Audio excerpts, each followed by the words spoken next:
Et on retrouve en duplex de Paris maître Nathalie Tomasini, avocate donc de cette femme, Valérie. La décision est tombée hier. C'est une première victoire pour vous alors que le parquet avait fait appel de cette remise en liberté.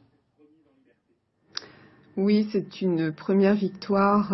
En tous les cas, nous sommes à la fois très émus par cette décision et satisfaites car les magistrats semblent avoir été à l'écoute et sensibles, notamment aux conclusions des experts judiciaires que nous avons développées à l'audience. Les experts judiciaires dont nous avons cruellement manqué dans le cas de l'affaire de Jacqueline Sauvage, experts judiciaires qui ont retenu la notion d'emprise dont était victime Valérie Bacot durant toute sa vie, la notion de syndrome de femme battue et la notion de post-traumatisme psychologique sévère. Justement, maître, qui est votre cliente? Je veux dire par là, quel est son profil?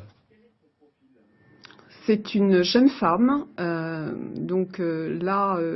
comparativement avec Jacqueline Sauvage, ce n'est pas du tout la même personnalité. Nous avons une femme qui a aujourd'hui 37 ans, qui a été abusée sexuellement par, entre guillemets, la victime, donc son mari, Daniel Paulette, qui a été abusé sexuellement à l'âge de 12 ans. Et qui, par la suite, va épouser cet homme parce qu'elle tombera enceinte de ces nouvelles manœuvres et agressions sexuelles. Il l'épousera, elle aura 4 enfants avec ce dernier. Elle vivra une vie de souffrance, à la fois de violence physique, psychologique, et elle sera également prostituée par ce dernier. Est-ce qu'elle avait alerté de cette situation avant d'en venir à l'irréparable?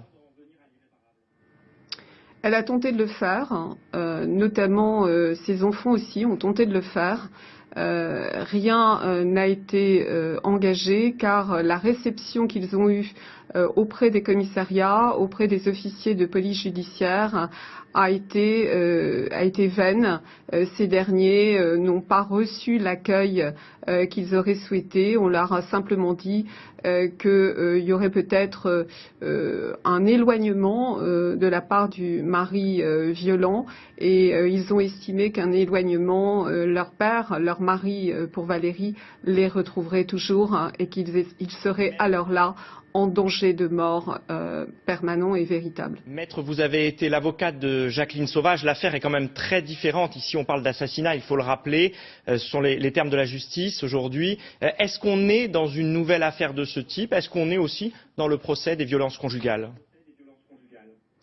Bien évidemment.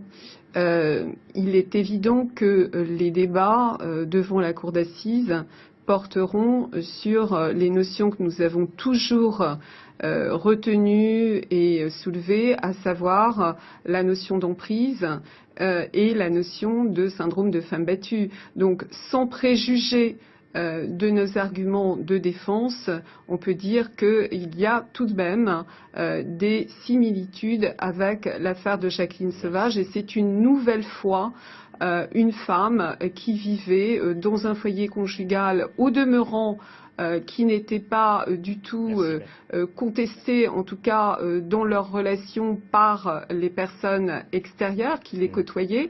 On ne pouvait pas imaginer qu'elle vivait un tel enfer et pourtant c'était le cas. Merci, donc maître. Le sujet, bien sûr, je vous en prie. Merci d'avoir été notre invité en direct depuis Paris.